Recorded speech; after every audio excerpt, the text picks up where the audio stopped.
Kevin Smith is going to be releasing a sequel to the film Jay and Silent Bob Strike Back.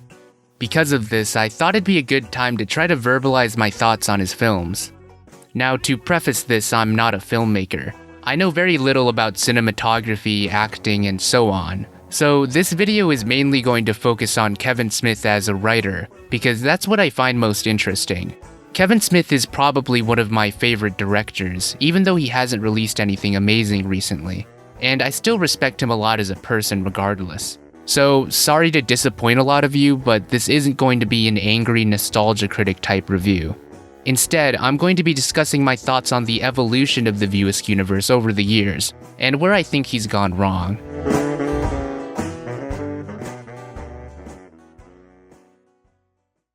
When you think about your favorite Kevin Smith films, what do you think made them great? They're funny and well written, sure, but what gives them their unique sense of identity? What separates his films from any other comedy or drama?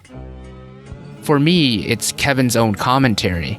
After all, that was part of the appeal of his breakout film, Clerks. The movie looks like garbage and the acting isn't the best, but his interpretation of the directionless youth is still enough to carry the film. Kevin Smith is at his best when he writes from experience. Clerks and Mallrats are about the people that life left behind.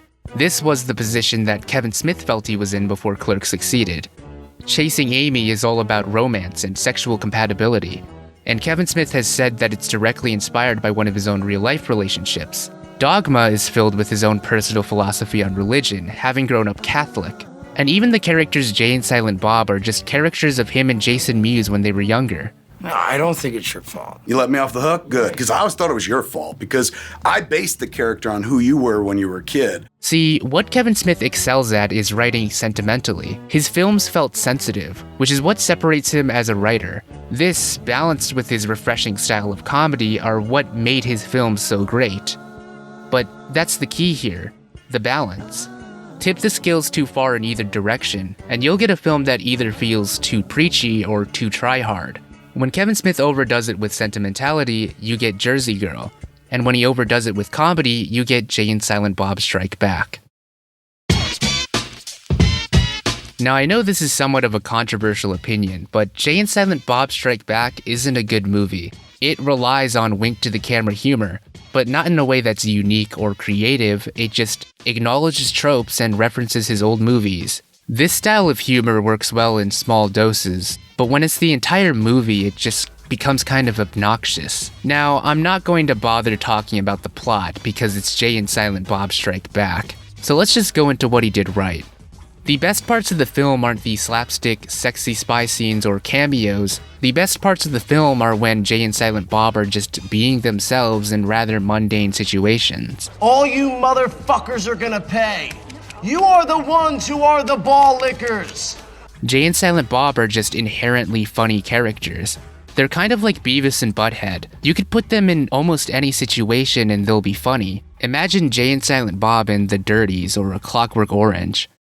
The film loses sight of this, however, the moment it enters Hollywood, because it feels the need to force them into really wacky scenarios. I know that sounds contradictory, considering that I just said you could put them in any situation and it'd be funny, but let me explain. Dogma, much like Strike Back, has the duo embarking on an adventure through unrealistic scenarios.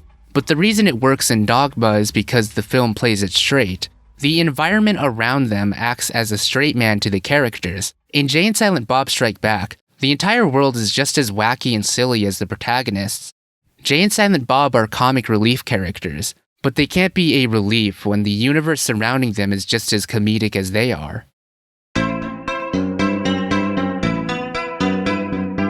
When I first learned that Clerks had a sequel, I was almost immediately skeptical. Clerks as a film doesn't really invite itself to a sequel.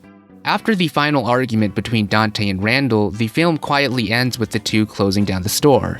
It's an intentionally ambiguous ending. It's up to the audience to imagine what happens next. Does Dante take Randall's criticism to heart and finally pursue new things in life? Will he even have the opportunity to do so? Clerks resonated with its younger audience for a reason. It wasn't just its unconventional humor, though that certainly helped, but because Dante and Randall's philosophies are familiar to them. They're caricatures of an archetype that Kevin saw within his own generation. Not even supposed to be here today. You sound like an asshole! Jesus, nobody twisted your arm to be here. You're here of your own volition. We look down on them as if we're so advanced. Well, if we're so fucking advanced, what are we doing working here? The ending is ambiguous to serve as a wake-up call to these people, should they find themselves in Dante's position. It's one of those endings that hits differently depending on your point of view. This is all undermined when you give Clerks a canonical sequel. By giving Dante and Randall the definitive future that he did, it makes the original feel almost meaningless. Like, the day after Randall delivers his speech, everything just went back to status quo. Dante didn't learn anything, he just continued working at the convenience store for another decade. I understand that in isolation, the original is still a very impactful film, but it undermines the original's legacy. It's at this point that I should probably clarify something. Clerks II is by no means a bad film, and the ending Kevin Smith went for is rather fitting for the characters. But it falls to many of the same pitfalls Strike Back does. For the vast majority of the film, it's balanced in favor of the humor. Unlike Strike Back, it's actually funny, but it lacks a point. The comedy in the original served the purpose of developing Dante and Randall as characters, and gave insight to their perspectives. Han gets frozen, take away by Boba Fett. It ends on such a down note. I mean, that's what life is, a series of down endings.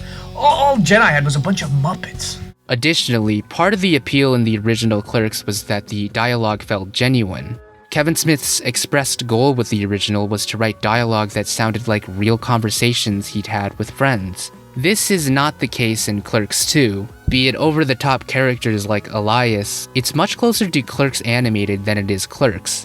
The film eventually does take a more serious tone at its climax, and by the end, it still manages to give the characters a satisfying conclusion. For any other film, I would be okay with this, but for a canonical sequel to Clerks, I expect a lot more. And really, this brings me to my main problem with Clerks II. In granting these characters an ending, it distances them from being cultural zeitgeists. In developing Dante and Randall as individuals, they're no longer characters speaking to a larger discussion. Clerks II succeeded at what it set out to do, but I fundamentally take issue with its premise. By making Clerks II just a standard buddy comedy, it undermines the artistic value of the original.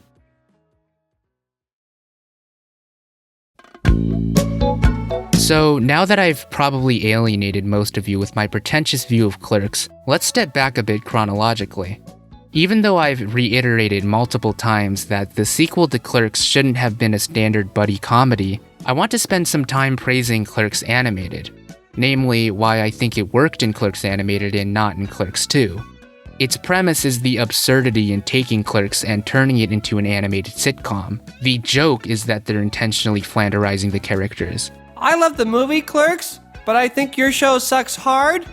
It's in color, right? And nobody curses? It's nothing like the movie with all the monkeys. Clerks II is an unironic attempt at giving the original film a conclusion. Where Clerks Animated exists as its own entity, in the View Askewniverse, Clerks II is inseparable from the original.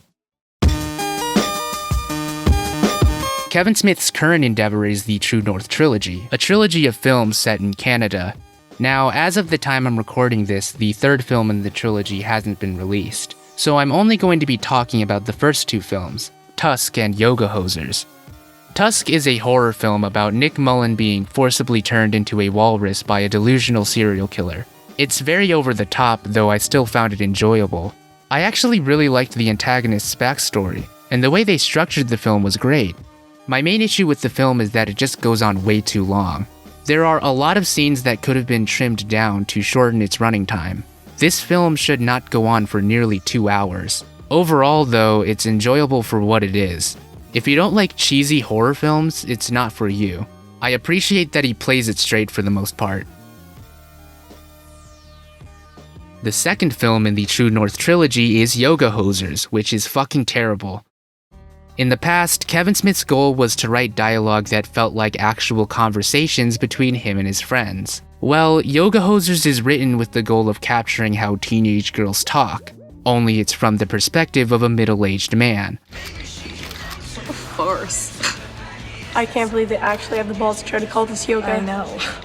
Miss Quickland, our phones are who we are. If you take away my phone like I'm some sort of pygmy in Monaco, who am I supposed to be? I feel like I'm gonna pass out.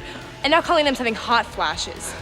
The characters and plot are almost non-existent, and the main antagonists completely ruin the film. Even though the dialogue is pretty bad, up until the antagonists are introduced, the film is at least tolerable. Once they take center stage, though, it becomes a train wreck. The villains, aside from looking like shit, aren't threatening at all. They're cartoonishly stupid comic relief characters. The protagonists easily kill like 20 of them upon introduction. The film honestly would have benefited from including a more realistic villain. Obviously, the villains in this film have to be defeated using yoga, but there is no adventure for them to acquire these skills. They were just taking those classes from the very beginning. It's not much of an adventure if they're just always able to overpower the villains. Yoga Hosers is as ingenuine as it is pointless. To understand the direction Kevin Smith was going for with these films, one just has to look at how they were conceived. Tusk began as a joke that Kevin Smith made on his podcast based off a satirical article with the same premise. He then asked his fans if he should produce the joke into a feature film, to which they overwhelmingly responded yes. The defining trait about both Tusk and Yoga Hosers is that Kevin stopped caring about his commentary. All of his films now are just ideas that he and his audience find amusing. Tusk is a cheesy, mildly entertaining horror film catered to fans of his podcast. Yoga Hosers is a terrible teen movie catered for his daughter. I've seen people call this the stoner era of Kevin Smith, but I think it's something deeper. Back in the 90s, Kevin Smith was including his messages in films because that was the only way to get them in front of a larger audience. Now that he has an established podcast, he can just talk about his opinions on there. He probably doesn't see the point anymore, which sucks because his movies have clearly suffered because of it. Now, instead of making films like Mallrats, it seems like he wants to make more movies like Jay and Silent Bob Strike Back. Dumb, mindless comedies that are stuffed with stupid in-jokes and lazy fourth wall breaks. I mentioned before that there was a third film in the True North trilogy that's yet to be released. Well, that film is actually why I began discussing the trilogy in this video. This is because Kevin Smith has confirmed that Jay and Silent Bob will be appearing in Moose Jaws. This officially places the trilogy within the View Askewniverse. So, I'm going to be talking about the future of the View Askewniverse now. Aside from the True North trilogy, apparently, Kevin Smith is also trying to revive the original View Askew characters. It was reported that he had fully written and even secured a budget for Clerks II. It was cancelled, though, when Jeff Anderson pulled out just before filming. He then began attempting to pitch a Mallrats sequel, which was subsequently turned down by 6 different networks. A bit of necessary context here is that Tusk made back half its budget, while Yoga Hosers was a financial failure. The Jay and Silent Bob reboot is his self-admitted attempt to revive interest in his films. Now, while I still hope he succeeds, it's hard to be optimistic about this given his recent track record. Kevin Smith isn't the same person he was 20 years ago, and neither are his friends. Clerks II was already pretty awkward because of the noticeable aging of the actors. There's something off-putting about these characters clearly entering their 40s and yet still acting exactly the same. Just watch the trailer for the Jay and Silent Bob reboot and you'll notice this problem too. The View Askewniverse is getting old. So there are 2 ways you could approach this. The first is where the True North trilogy actually takes a step in the right direction. Introduce an entirely new cast of actors. But this isn't going to work, obviously, if Kevin Smith wants to continue his old characters. So the second is what I hope to truly advocate for in this video. In the past, Kevin Smith has been able to pull experiences from his personal life and meaningfully incorporate them into his films. So, if he decides to continue these characters 20 years later, he should pull from the experiences he's learned to finally age them. Let me rephrase that. If he wants to take a modern approach to the View Askew characters, I don't think he should treat them as if they're living in a time capsule. As established in Clerks II, the characters in the View Askewniverse are aging in real time. Since Jay and Silent Bob were based on Kevin and Jason when they were teens, a modern adaptation of the duo should force them into situations where they have to grow up. This is the only way, I feel, to honestly capture the heart of the original films.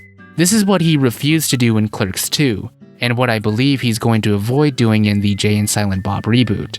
Jay and Silent Bob were based on the two when they were teens, so it's only natural that 20 years later they're based on the two when they're adults. I don't have high hopes for the new Jay and Silent Bob film. Regardless, I still hope it's a success, if not purely for the prospect of what comes after it.